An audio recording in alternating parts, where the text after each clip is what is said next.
Okay, so for the first part of today's podcast, we will obviously be doing the big game, El Clasico. And, well, it's probably not the most important El Clasico of the recent years because of the fact that Barcelona are so far behind us. But in terms of Barcelona, it's quite important for their morals, it'll be a moral victory for them.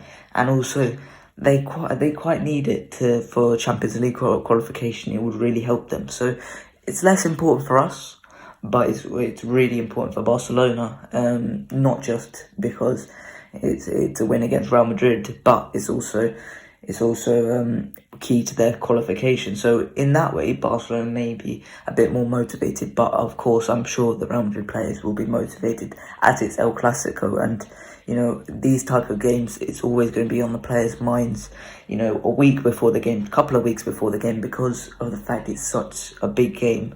So obviously we've got El Clasico today, 8 p.m. UK time. I'm not sure what's the time in the Caribbean.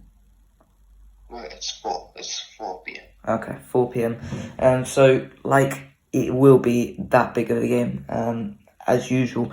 But there are some key players missing for Real Madrid on our side. So let me just quickly run you through Barcelona's team, and we'll start in goal with Marc-Andre ter Stegen. Right back, Dani Alves. Centre backs, Gerard Piqué and Ronaldo Araujo. Left back, Jordi Alba. The defensive midfield, Sergio Busquets. Centre mids, Frenkie de Jong and Pedri.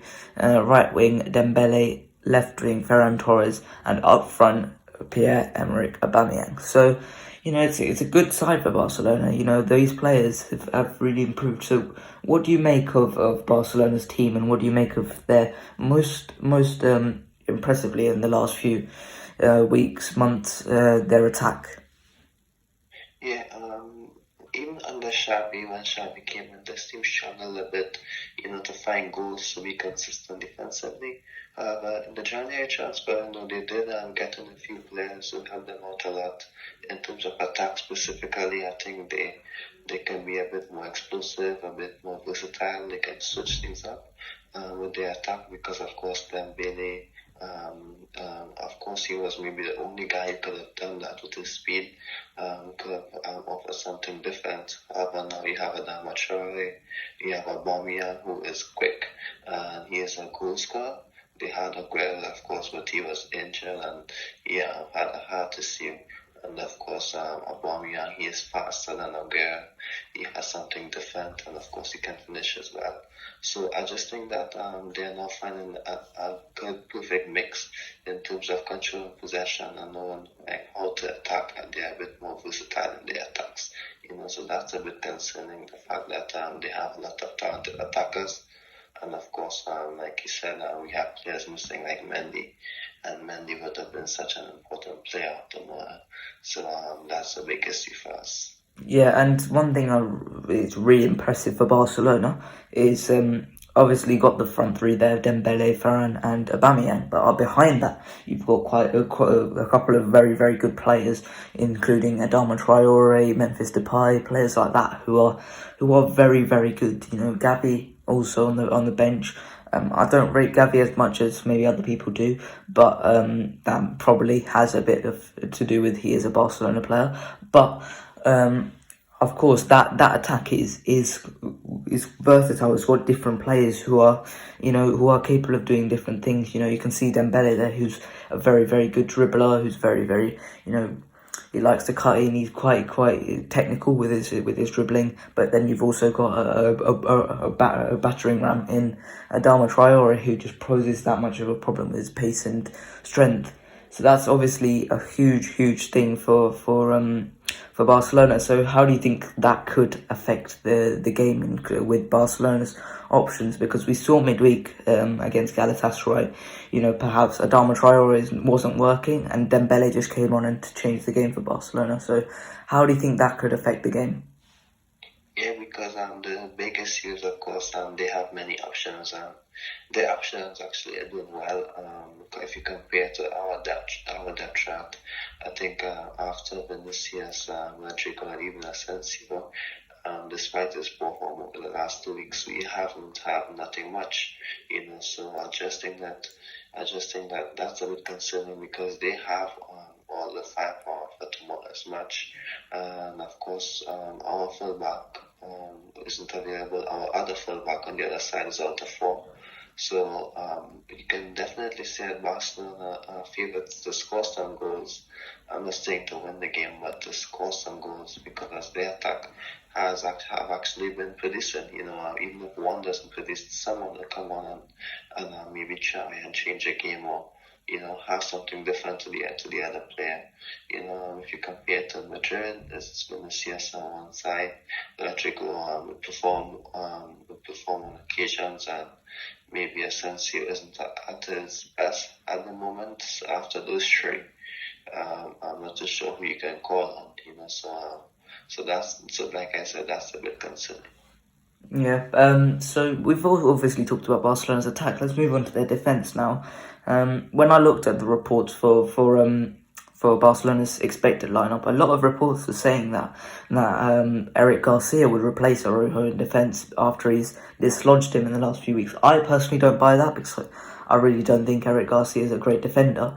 But in terms of Ronald Araujo, who will most likely play this game, he is a very, very good defender. I think he's been one of the best defenders in Europe this season, and for Barcelona that's going to be such a key player because he's going to have to be the one to double down alongside Dani Alves on Vinicius Junior. So what impact do you reckon Araujo will have against our attack?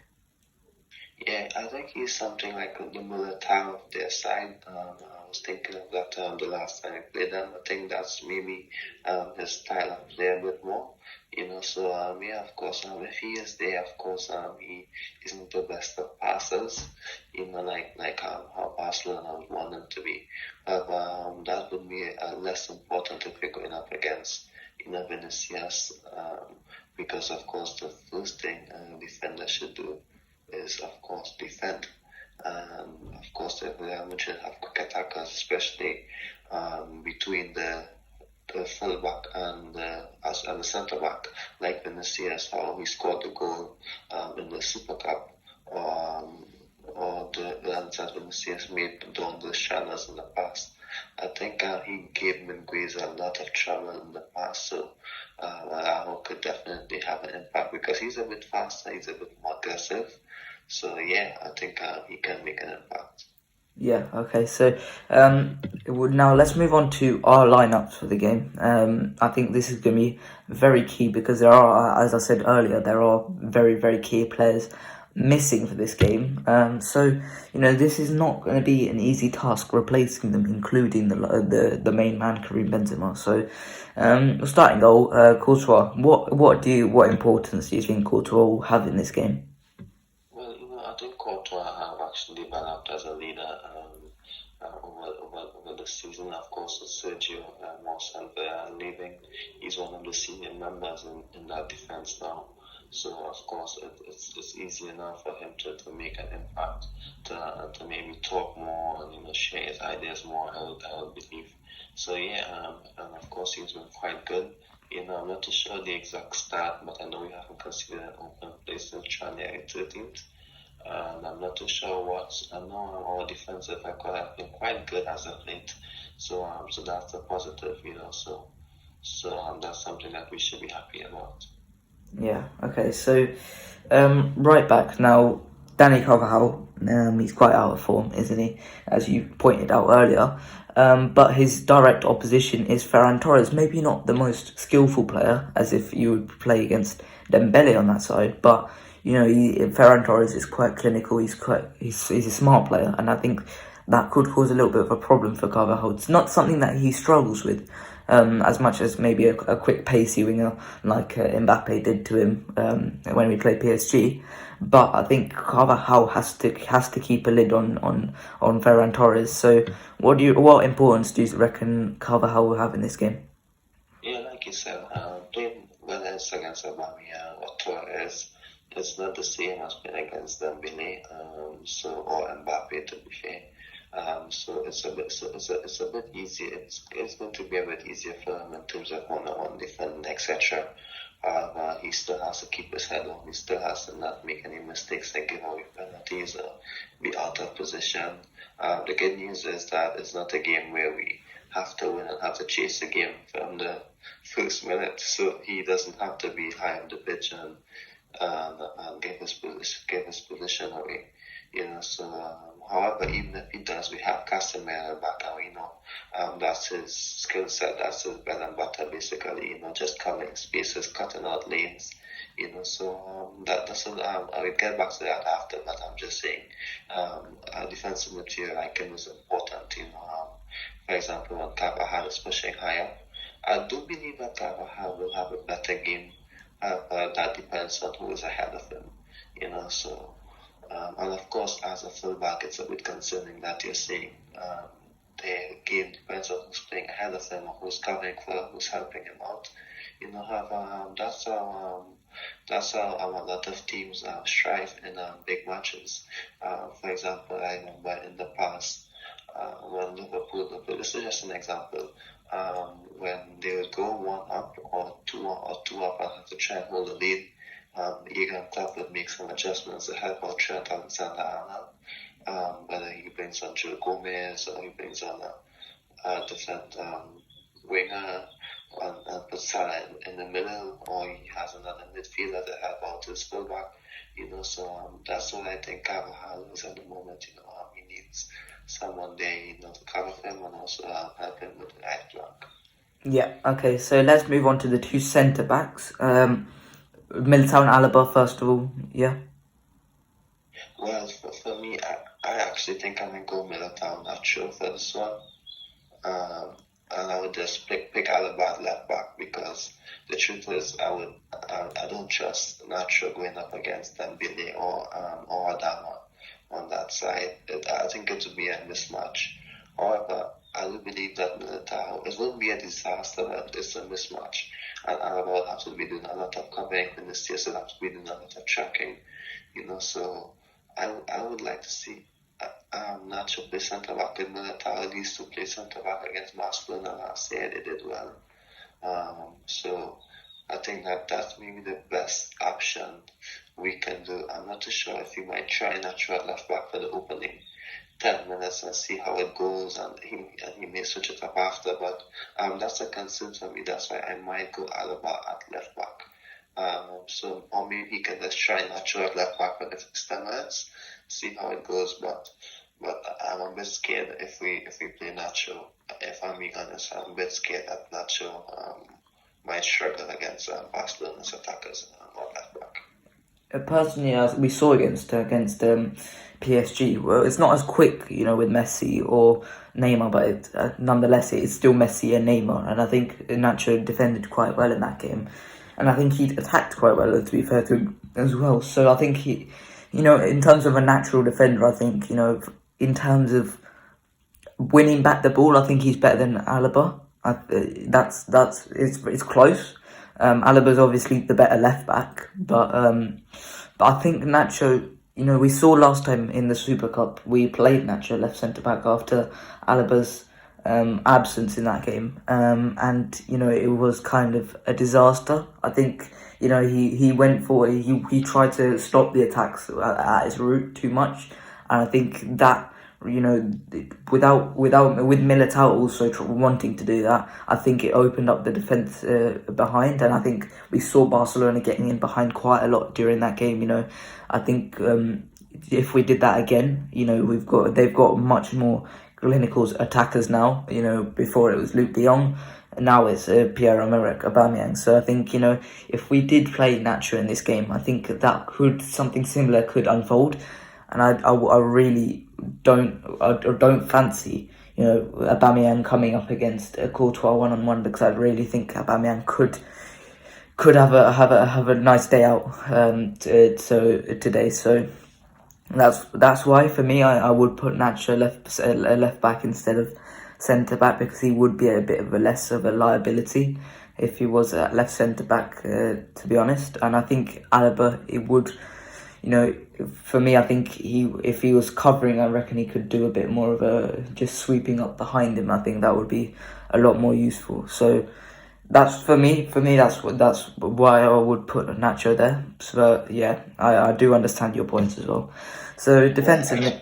I actually understand you as well, but maybe it's just a lose-lose and Mendy's out basically. Yeah, that's probably why we should look at Miguel coming out until the end of the season. I would like us to wrap up the La Liga towards the quite quickly, because at that point I think Carlo would start experimenting with like Miguel, other players are from Castilla. So that's why I think we should look to wrap up La Liga quite quickly. So yeah, let's move on.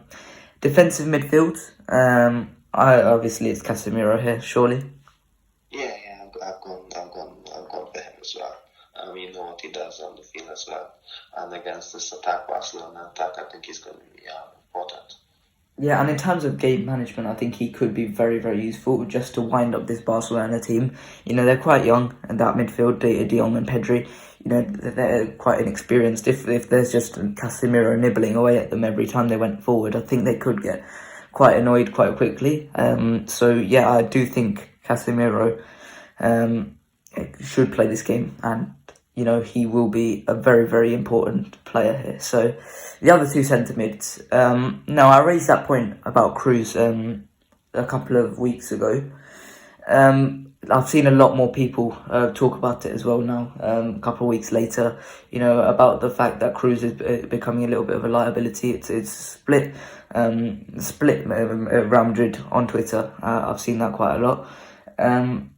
Listen, I don't think, against a team like Barcelona, I don't think Cruz will be a liability. I think against the likes of Chelsea, which we'll get onto in the second part of today's podcast, I think he would be quite a bit of a liability. But against a team like Barcelona, when their midfield isn't as as quick as he is young, I will admit that, but it's not exactly the workhorses like N'Golo Kante is. De Jong and Pedri, they're not exactly the quickest. So I think if Gavi came on, let's say, then I think we should look at maybe bringing on Camavinga, Valverde in this game. But I think apart from that, I think honestly Cruz and Modric, there's no problems here. I think this game is perfect for them to start. So what do you think?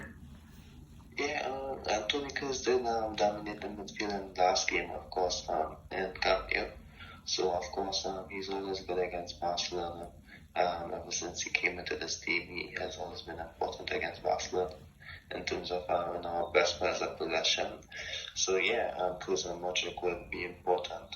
However, I do believe that we still need Fede Valverde, and if we have to bring in Fede Valverde and he's not on the right wing, I will definitely replace him with Cruz or Modric or Casemiro.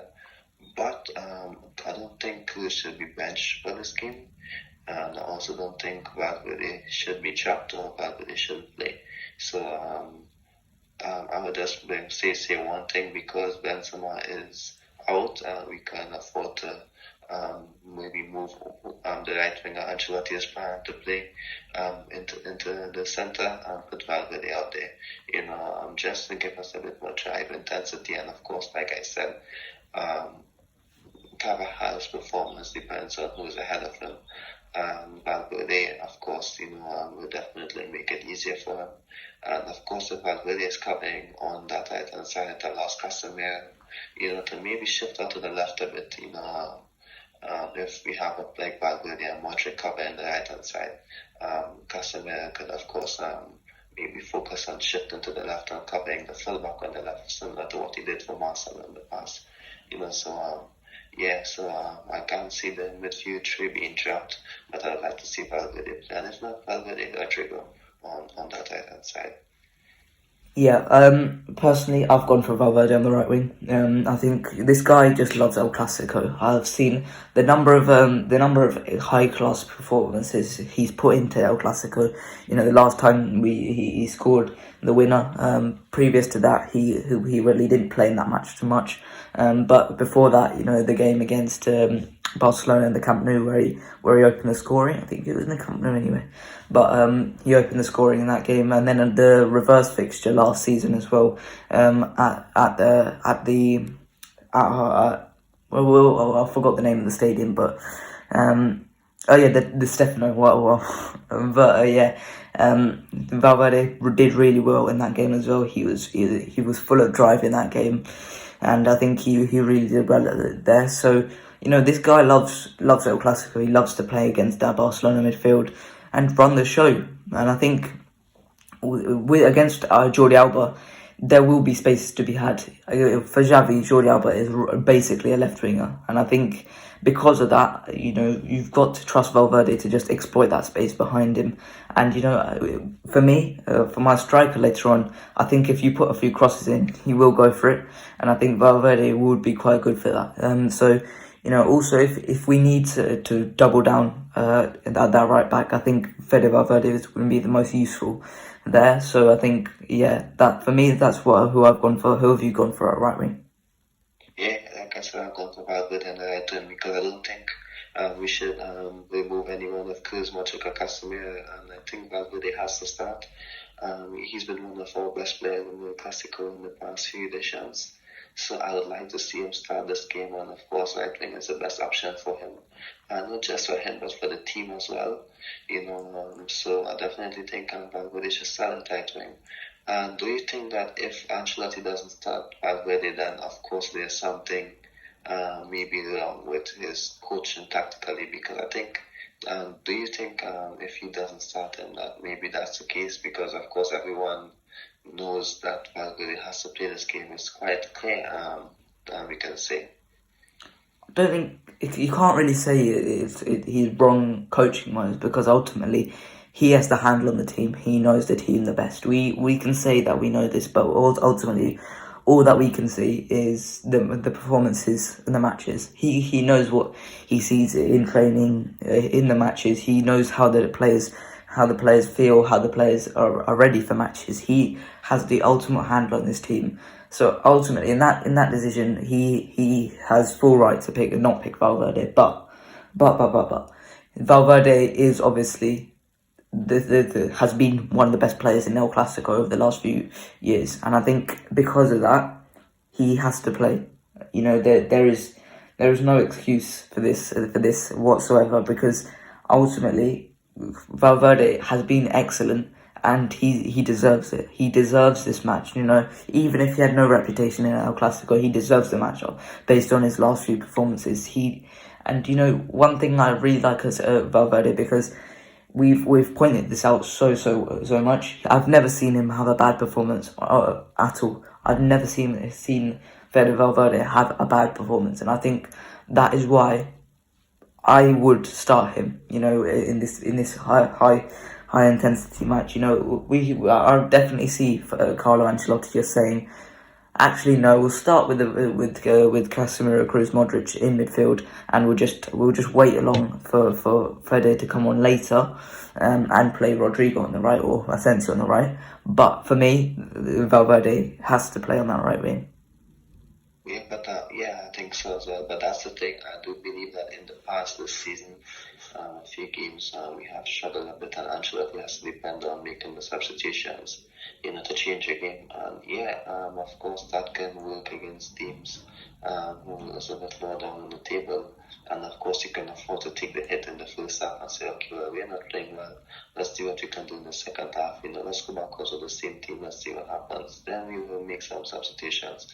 I don't think that's going to work today. He has to get it right from the start, and Valverde is important to this team in terms of tomorrow's game. So I think that Valverde should start. Okay. So moving on to another player who loves El Clasico, Vinicius Jr. on the left wing. I assume because he's been amazing, and this is the game he has to show. He has to show himself to the world.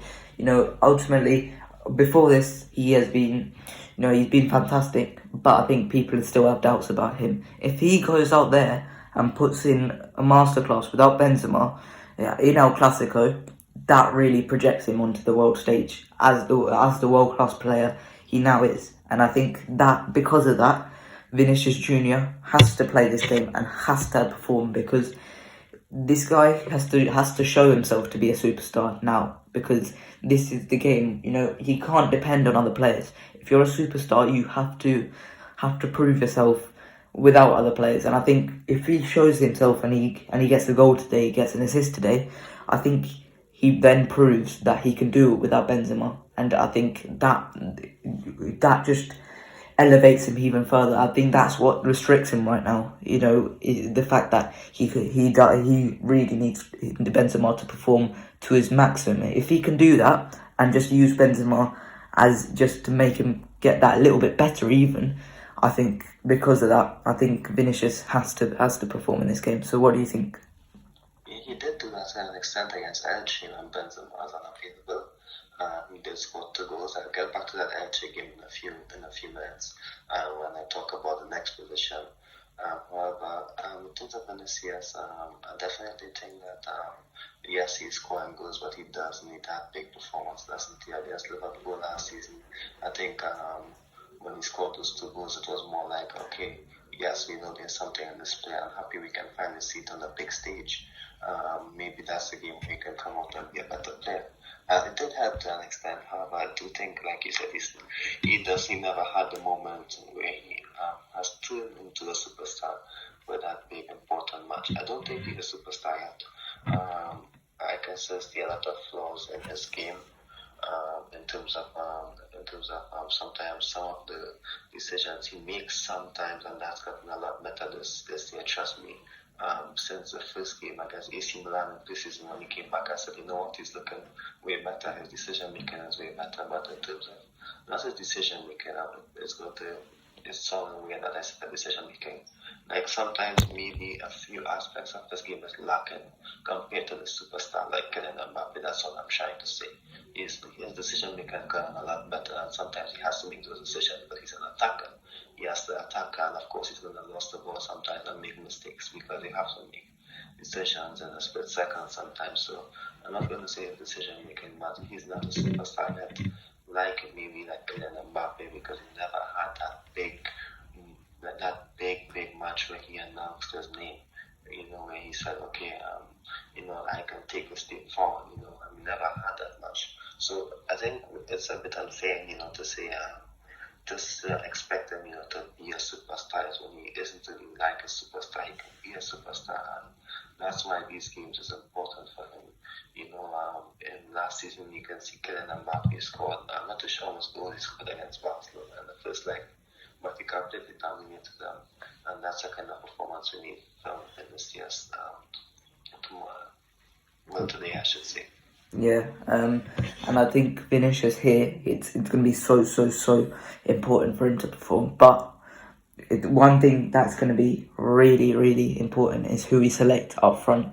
Now, obviously, Benzema has sustained that injury at Mallorca on Monday, which, by the way, Mallorca, it was an absolute disgrace how the referee just allowed Mallorca to just escalate the challenges beyond it should have been allowed. Ultimately, and I think because of that, I think we lost 3 players in that game, which was it was awful. It was an absolute disgrace from the referee. But up front, you've got many options.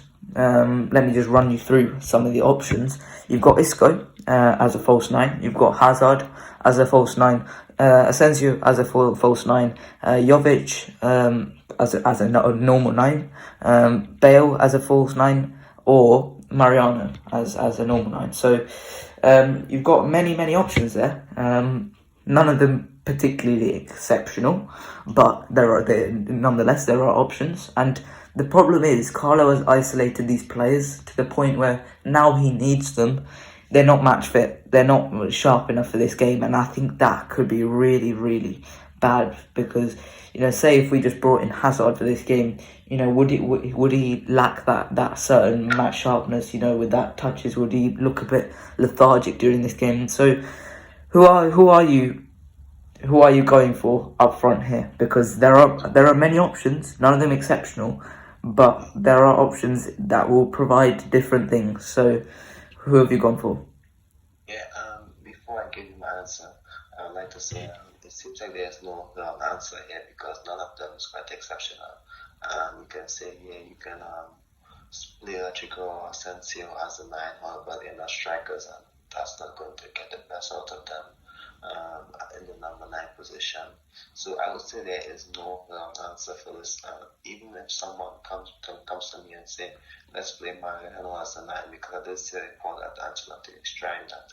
I do believe that he might be trying that because Mariano, out of all the players who isn't playing, he's the only one who's going to come on, start the game, and just give you that intensity and just start running, chasing after balls, and just working hard as well. So I think he's the only one out of, let's say, Jovic, Hazard, Bale, Isco, whoever he chooses as a number 9, the only one who I think cannot play for months, that come out of nowhere and just work hard and work his socks off, So that's why I would say there's no wrong answer, because even if Mariano plays, I'm not going to be upset because I know he can do that. If you look at the Elche game, he just came on and he didn't have the best of game. He has some key moments and assists for Vinicius, but he is one of the only players who can just come on and give you that intensity. I think that's what we need, and I also think that without Benzema, to get the best out of Vinicius, we need a striker number 9. That's why in one of the my preferred 11, I went for a striker in Jovic because that's what we need to get the best out of Vinicius. I don't think we'd see the best of Vinicius if we go with Rodrigo or Asensio as a 9. And if Vinicius is our key player on today, we have to have the players around him for him to be able to put in his best performance. So I would go for Jovic as a 9 or Mariano Diaz. Anyone that do. I don't want to see Rodrigo playing as a centre forward in this game. If he plays, I'd like to see him come on and start the game on the right wing if Valverde isn't starting. So I would definitely like to see an action number 9 to get the best out of Vinicius, because that's when he's at his best. So that's what I would go with. Yeah, I have to agree. I think it has to be a natural number 9 here.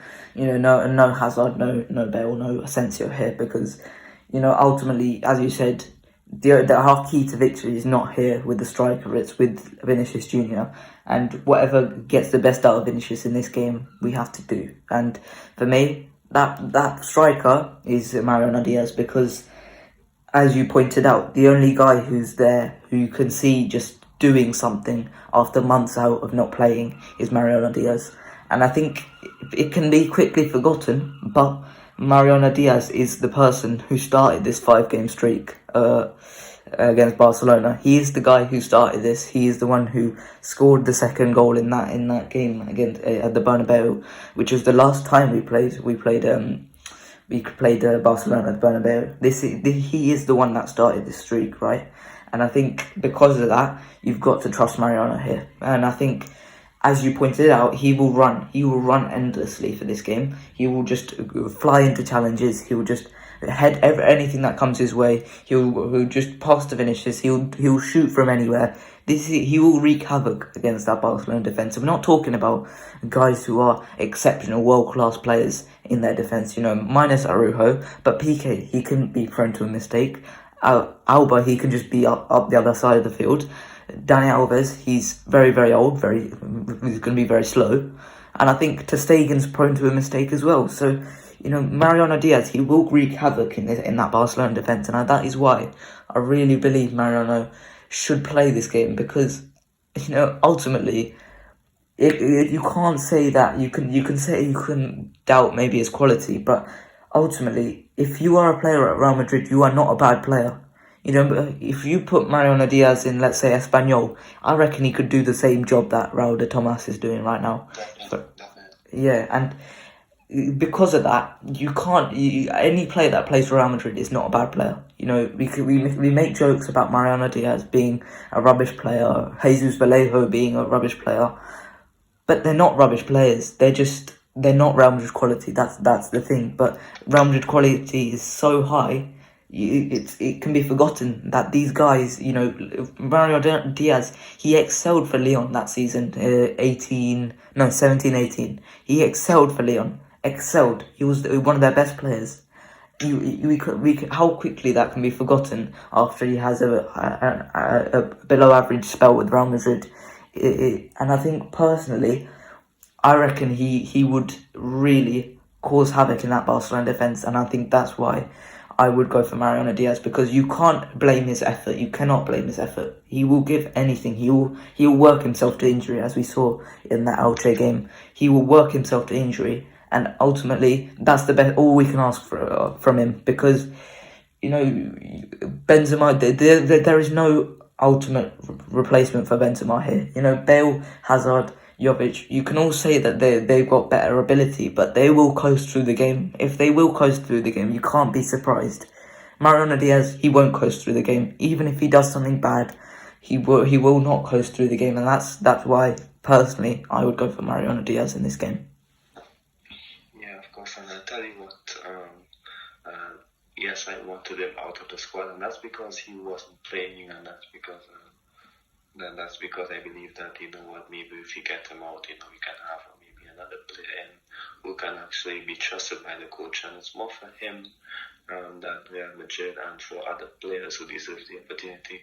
But I'll tell you what, if he plays today and he does well, I would definitely say, get Bale out, get Jovic out, and just let him be the third choice striker. Let Mbappe back up Benzema if Benzema isn't available, and just let him stay in the squad and be our third choice striker maybe for next season until his contract expires. Because if it, like you said, it's one thing, you can't really doubt his intensity and his commitment when he plays. That's why when I saw the report yesterday that Ancelotti is testing him as a number 9, I think to myself, that's not a bad idea in theory if you think about it, because that's what you need. You need a player you can trust. And if I'm being honest, I would trust Jovic because he can get the best out of Vinicius. If you see, look at the Sociedad game, when he had that nice link up with Vinicius. So that's why I have no issue with Jovic playing there as well. And Jovic does seem like a guy who is willing to put in some of the work sometimes. Not as much as Diaz, of course, but Jovic can do that for Vinicius as well.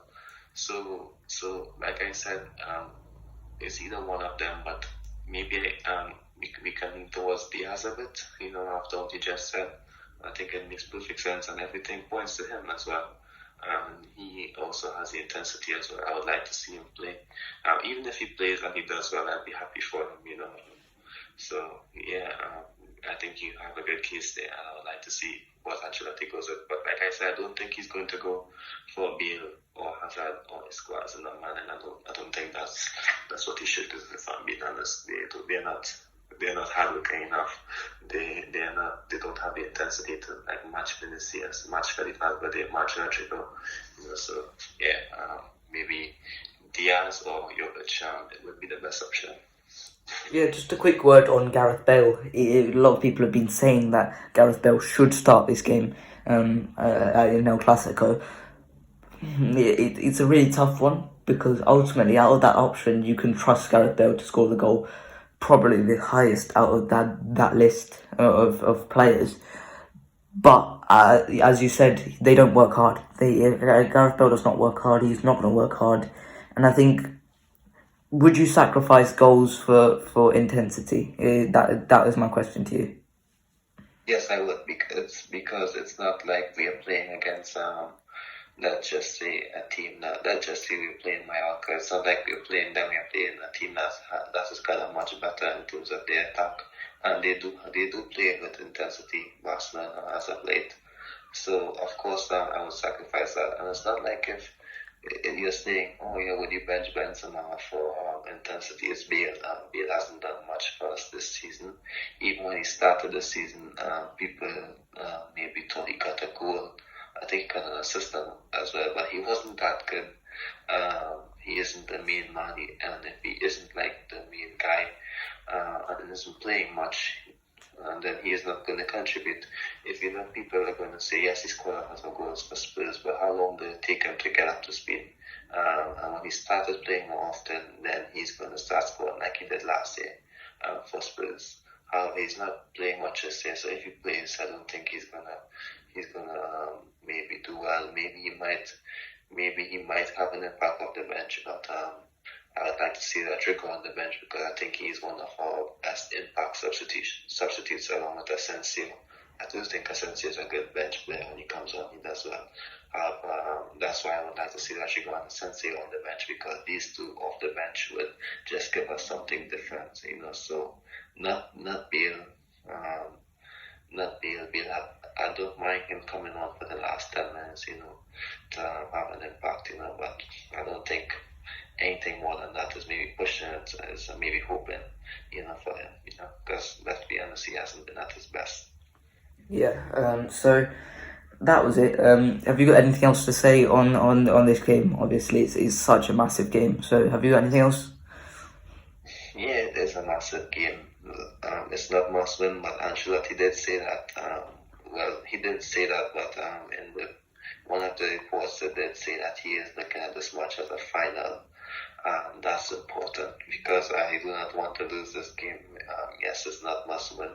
Let's just say we are 12 points ahead of Barcelona. It's not 15 because they have a game in hand. And I like to think that, let's just say they win their game in hand. If we lose this game, it's going to be 9 points. Of course, that's not what you want. Of course, it's going to be unnecessary pressure. So going into this game, I would just say our main goal should be avoiding defeat. So that's why we need players who are willing to work hard and go the extra distance for this team.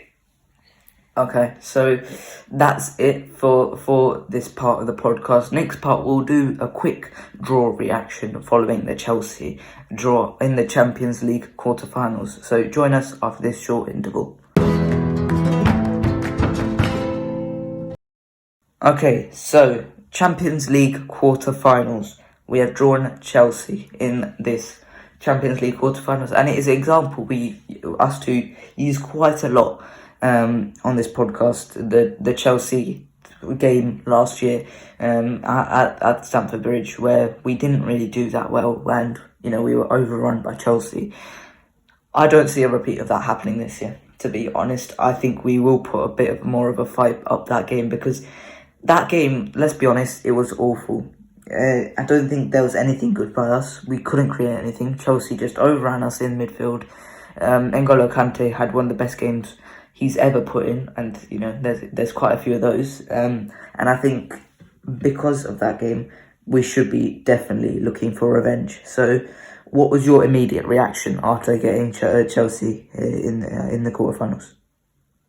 Yeah, I was a bit happy, I guess, because it's better than Manchester City, Liverpool, or Bayern Munich. So, of course, if you tell me Chelsea, I would prefer another team like Benfica or Atletico at least. But, Chelsea isn't, let's say, Man City or Bayern Munich or Liverpool. So, I was quite content, could have gone both ways.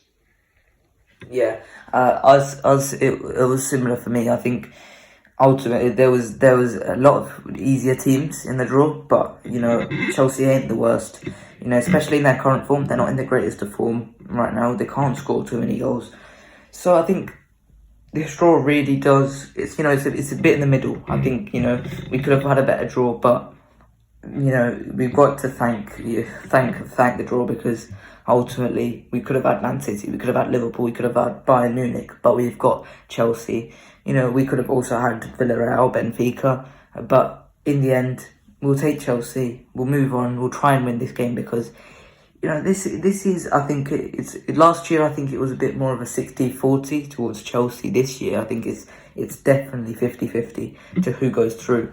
It's probably down to who wants it more on the day, and I think for me, what do you reckon this game will be like? Because for me, I think the game will be quite low scoring, quite dull. I think people saying it's going to be an exciting affair. I really don't think it is.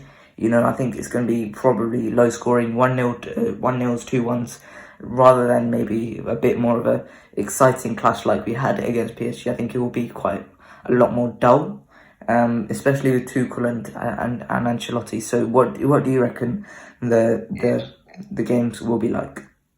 Because I do believe that same point that you gave, because I do believe that two teams will cancel out each other, because I have faith that Ancelotti would look at the game from last season and adjust his tactics to suit, have Valverde, of course, up against Kante as well, to limit the midfield's impact. Because let's be honest, this is the same Chelsea team from last year. Yes, they bought Lukaku, but he isn't playing. So this is, let's just say, the same team from last year. Maybe Timo Werner isn't starting as well. So yeah, I would say, you know what you're going to expect. The intensity that they have. You need players like Valverde in this team. So I'm banking on Carlo Ancelotti looking at that Chelsea game. If he doesn't look at that Chelsea game, and if he doesn't cater to Stu and makes the same mistakes that Zidane made, then I think I'd be the most upset person in the world, because the template of all of our mistakes, all of our flaws for most of the season since 2018 is in that game, is in that match against Chelsea. Yes, Manchester City wasn't the best of game, but yes, Ajax wasn't the best of game, but the Chelsea game was, of course, for me the worst one. So I would say, this is a game where if he has to look at his tactics board, he has to say, you know what, I need a bit more midfielders, I need a bit more intensity to cope with this Chelsea team, and he has to look at that game. And if he doesn't look at that game and we go out and make the same mistakes and we lost, then it's on us. So the template is there. First, have a better game, and because I believe he's going to look at that game and make his adjustments, that's why I believe both teams will cancel out each other. I don't believe it's going to be an exciting game, but those exciting, those scoring games.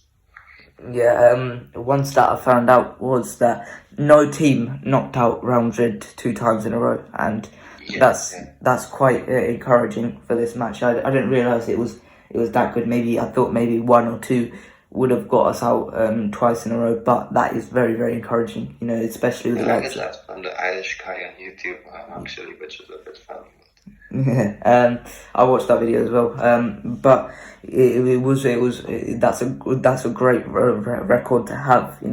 I think it shows how good we are in the Champions League. I would have thought maybe 1 or 2 would have beaten us, but we've beaten the likes of Bayern Munich twice. We in that penalty shootout where that was so agonising. We went and beat them 4-0 next year. So I think that was very, very encouraging for us to see coming into this game, because that will give the team more motivation. Hopefully they do see something like that. I know that really is very, very encouraging for us. So who do you reckon will be the key men for both teams, not just Real Madrid, in this game? Yes, I always say we need Valverde's intensity, and of course Vinicius will always be key. And Courtois and net is important, as always. But the main man, of course, is Benzema for Madrid, because Benzema is the guy now scoring the goals fast. And I do believe that his performances in the Champions League, well, the performance against PSG per se, is the game, that's going to give him confidence for these big nights in the Champions League. He scored a goal against Chelsea last year, a good goal, an amazing goal, I must say. So, of course, he's the man who's going to get you the goals. So missing Benzema for El Clasico isn't much of a disaster compared to if you miss Benzema against a team like Chelsea, who, yes, they haven't been as solid defensively, but I am sure that for the Madrid game, with especially most of their players coming back, they can turn it up defensively and make some fine adjustments for that Madrid game. You can see Atletico Madrid against Manchester United. Atletico Madrid haven't been that Atletico Madrid that just they haven't been Atletico as of late, but against Manchester United, they, despite Manchester not being the best, they actually was quite solid. So I can see Chelsea doing the same for this big match. So of course Benzema is key in terms of our attacks, in terms of helping Vinicius get the best out of him. So let's just say I would go for Benzema for Madrid, and for Chelsea, I would go for Kai Havertz. Of course, if Lukaku isn't playing, he is the one as a number 9, one of the main focus of the team to get the goals, and of course link up play. So of course the 2 strikers for me, Benzema and Havertz. Yeah, for me it's also Benzema, as you've also pointed out. Valverde will be key, and Carvajal will be key in less of a positive way, because we need him to have a good game against that Chelsea attack. So, and also for Chelsea, I think Reece James is going to be key, whether he's going to be back for that game. He picked up another injury last week. Whether he will be back for that game, I think he most likely will be. But he will be absolutely key for Chelsea because he's such a good player. Reece James, every time I watch him, he's so impressive, And I think he has a real shout to be England's starter. And I think also N'Golo Kante. Kante hasn't had the most of luck with injuries this season. But, in this big game, we saw how he dominated us last season. Hopefully it doesn't happen again this season. So, yeah, he will be key as well. And I think also Tony Rudiger in defence. He has to stop Benzema. And also for Chelsea, in a less positive light, again, Trevor Chalobah against Vinicius Jr. I think that will be a key battle because Chalobah's not... I wouldn't trust him against Vinicius Jr., let's just say, because I don't... he is inexperienced, Chalobah. We saw against Newcastle, he really didn't have that great of a game. He did give away a penalty. That should have been a penalty.